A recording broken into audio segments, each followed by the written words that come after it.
Muy buenas noches, mis amados hermanos. Bienvenidos a un programa más de Se nos está haciendo tarde.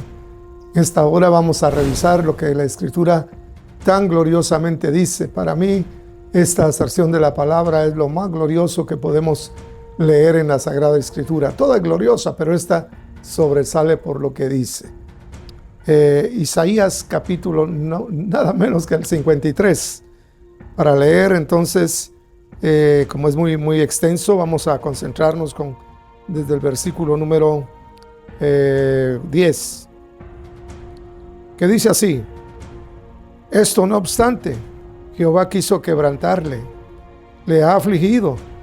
Cuando hiciere su vida ofrenda por el pecado, verá linaje, prolongará sus días, y el placer de Jehová prosperará en su mano. Muy notable lo que hemos leído. Cuando hiciere su sacrificio, ofrenda por el pecado.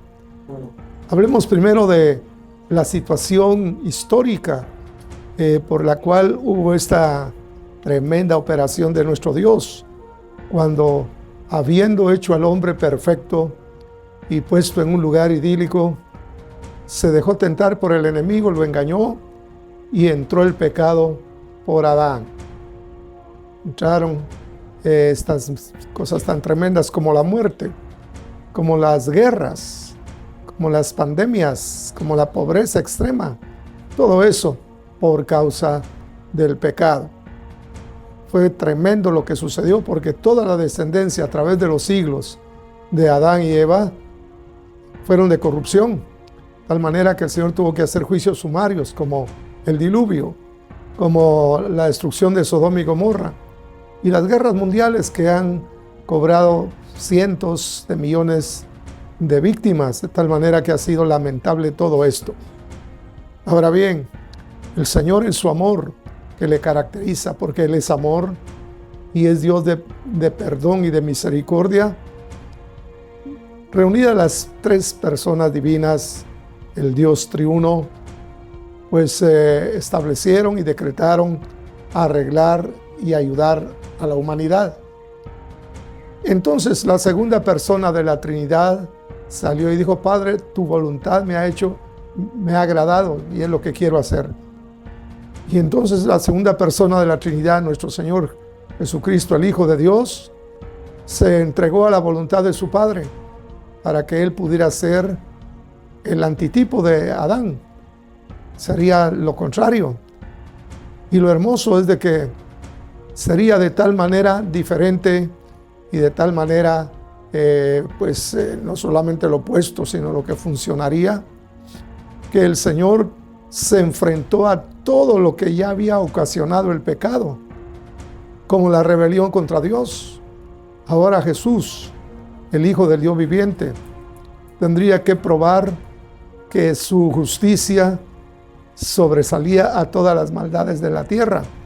Era una confrontación entre la luz y las tinieblas, entre la justicia de Dios y la injusticia que el enemigo de las almas, el diablo, había hecho en la humanidad, tal manera que no hubo uno solo que pudiera ser justo entre toda la humanidad.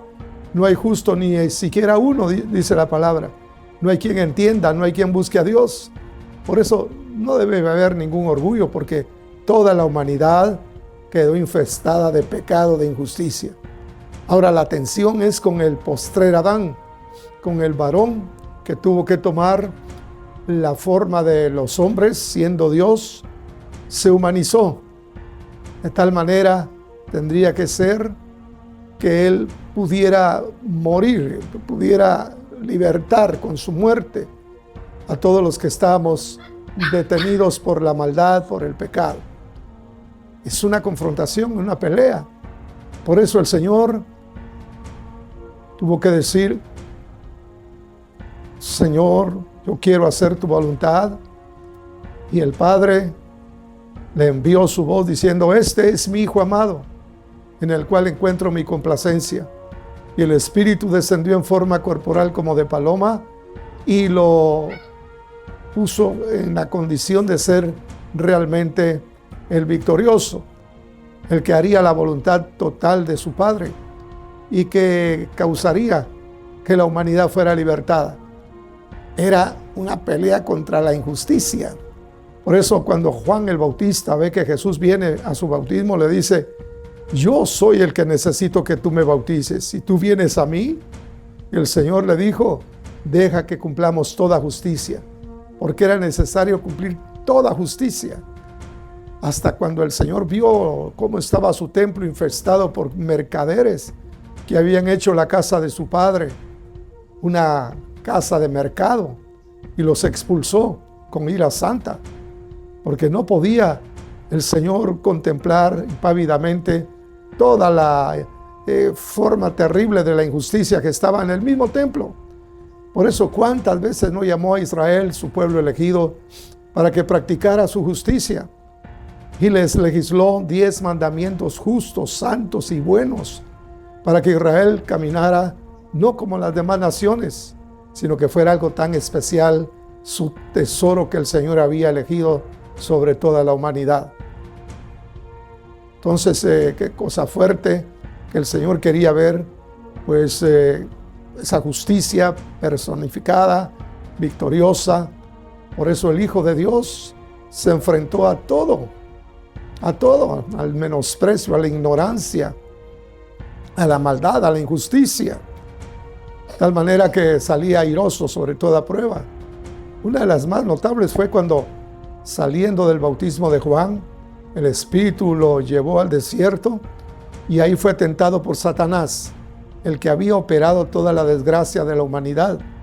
Ahora este postrer Adán tendría la necesidad de vencerlo, y lo hizo en 3 ocasiones, de tal manera que tuvo que huir.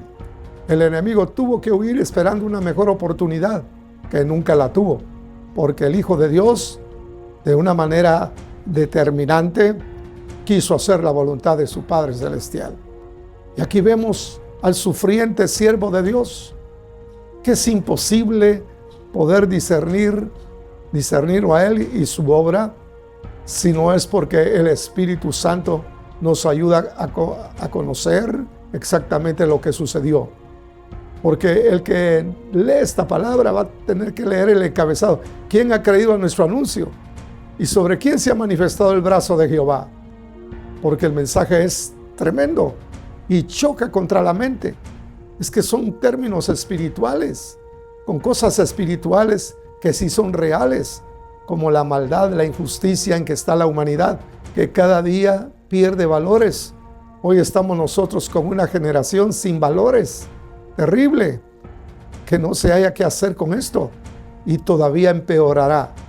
Entonces habría que hacer una obra de justicia suprema, que tendría una victoria total sobre la injusticia, sobre la maldad. Y eso fue lo que hizo el Hijo de Dios, que dio su vida. No escatimó para Él tener que pasar tantas cosas, como la muerte tan injusta que le propiciaron, toda la sotaina que arrancaron sus carnes.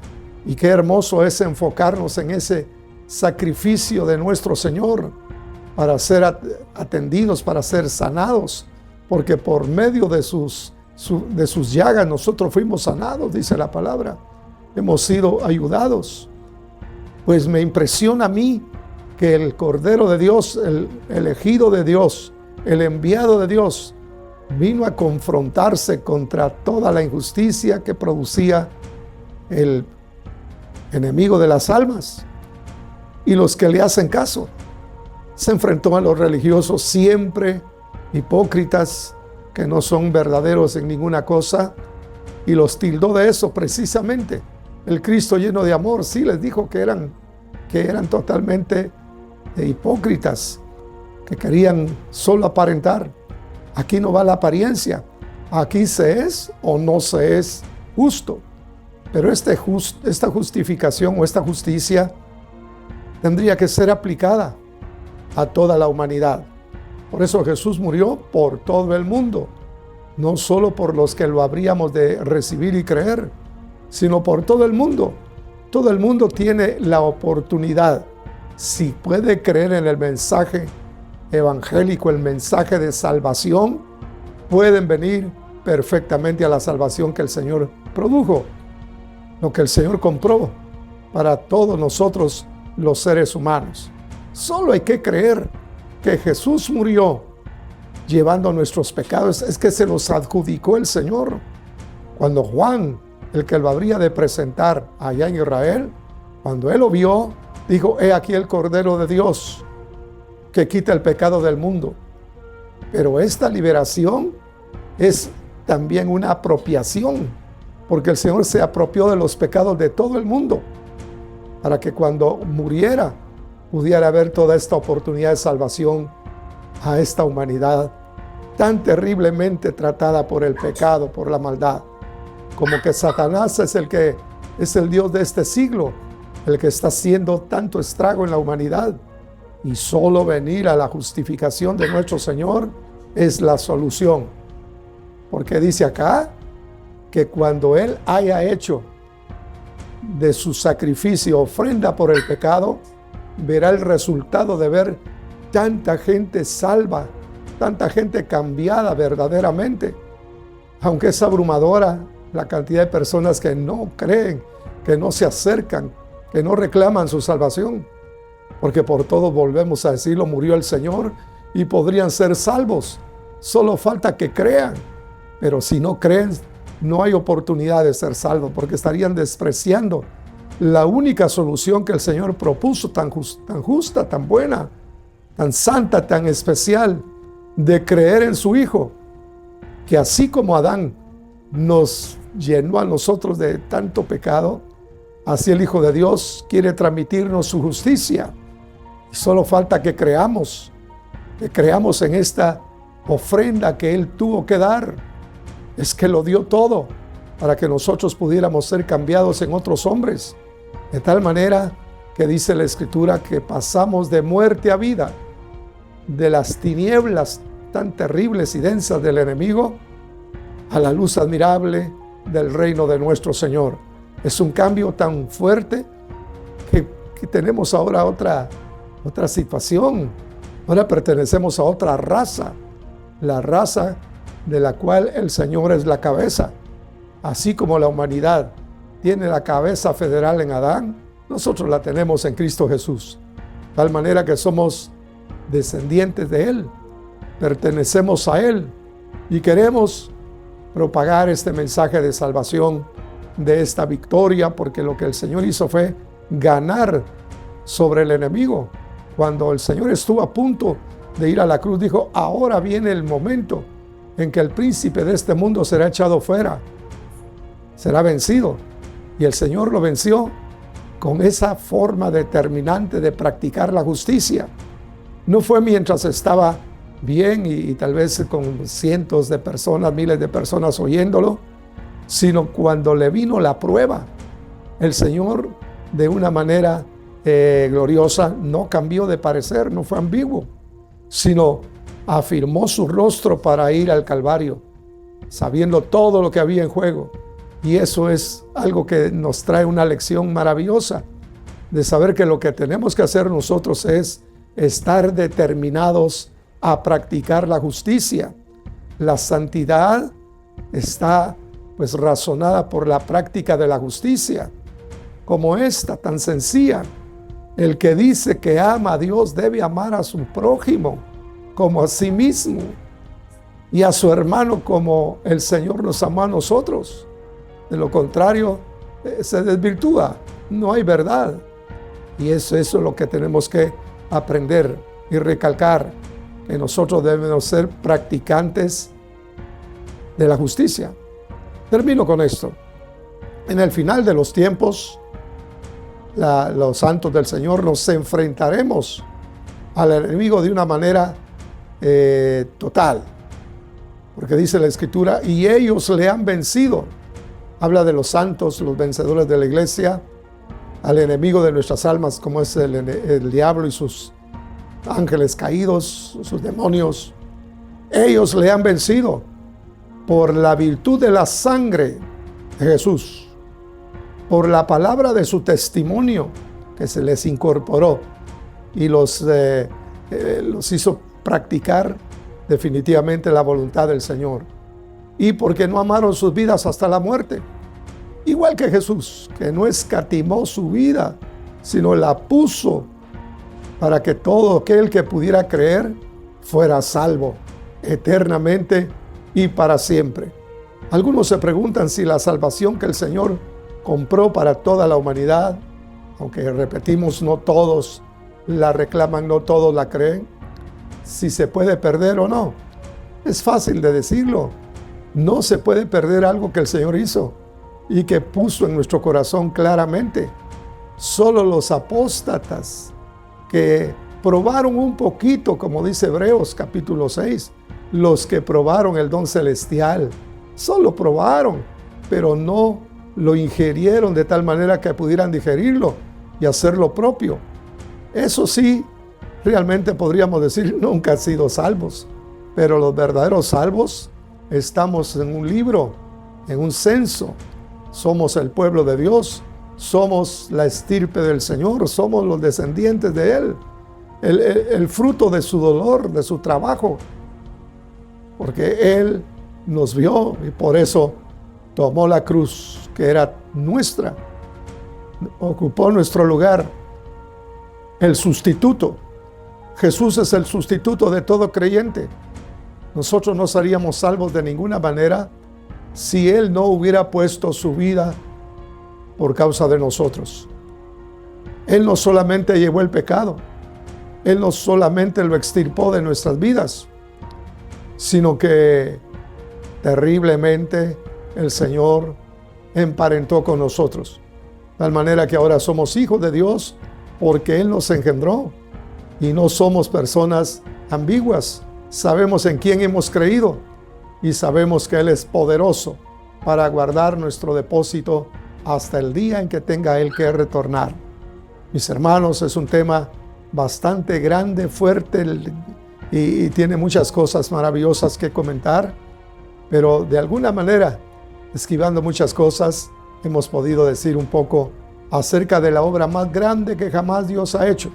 Ni el universo se le compara, ni la recreación en la tierra puede equipararse a lo que Él ha hecho, muriendo como el peor de los malhechores, sin haber hecho nada malo, como dice el 1 de Pedro 3:19, parece el versículo, o 18 el versículo, donde habla que los justos, o el justo por los injustos, Él hizo una obra poderosa aún cuando éramos tan injustos, para que pudiéramos disfrutar de su justicia.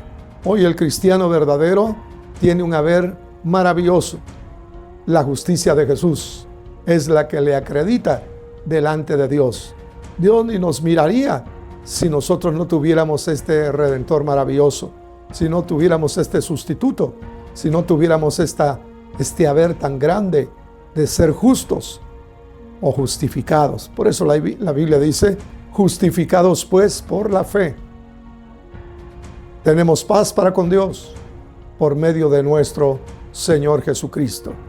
No es algo nuestro, no es trabajo nuestro, sino, oiga, la confrontación total de Jesús, que no le importó todo el desprecio que habría de recibir, toda la incomprensión que el Señor recibió de la humanidad, no le importó ese sufrimiento y muerte tan ignominiosa, porque nos veía a nosotros como su extensión, como el fruto de su dolor. Así que, hermanos, tenemos una salvación irrevocable, una salvación que ni siquiera nosotros podemos cuidar, pero sí podemos rendirnos para que Él nos dé fuerzas cada día y acertemos a hacer su santa y preciosa voluntad, la que ya está predestinada para que nosotros la hagamos. Y esto será una consecuencia grande en nuestras propias vidas y familias. Mi hermano, yo deseo que esto esté en tu corazón, en tu mente, para que puedas tú manifestar el crecimiento espiritual que está a cargo de conocer la verdad, para que la verdad nos libere de toda injusticia que pudiera todavía estar en algún recoveco. Oremos juntos al Señor. Padre, gracias por esta hora, Señor, donde hemos podido decir algo de la grandeza de este capítulo de Isaías 52 y 53. Qué maravilla lo que hemos podido nosotros notar someramente, Señor, Sé que hay mucho más que decir, pero nos alegramos de saber que tú hiciste una obra aplicable a nuestra vida cuando hiciste así, Señor, tu sacrificio, una ofrenda en favor de nosotros los necesitados. A ti la gloria, a ti el reconocimiento. Te alabamos, Señor, en esta hora, por Cristo Jesús. Amén y amén. Mis hermanos, los cito para el próximo jueves a las 7 en punto de la noche. Será nuestra cita, donde estaremos también mostrando algo precioso de la palabra del Señor. Yo creo que vendrá el Señor y no habremos terminado de hablar de su santa voluntad en su santa palabra. Que el Señor les bendiga, mis hermanos. Nos vemos entonces la próxima semana con la ayuda de Dios. Viralízalo con tus amigos, vecinos y familiares para que la bendición de Dios esté en muchas personas, en muchos hogares. Será hasta entonces la próxima semana, en el nombre de Jesús. Amén.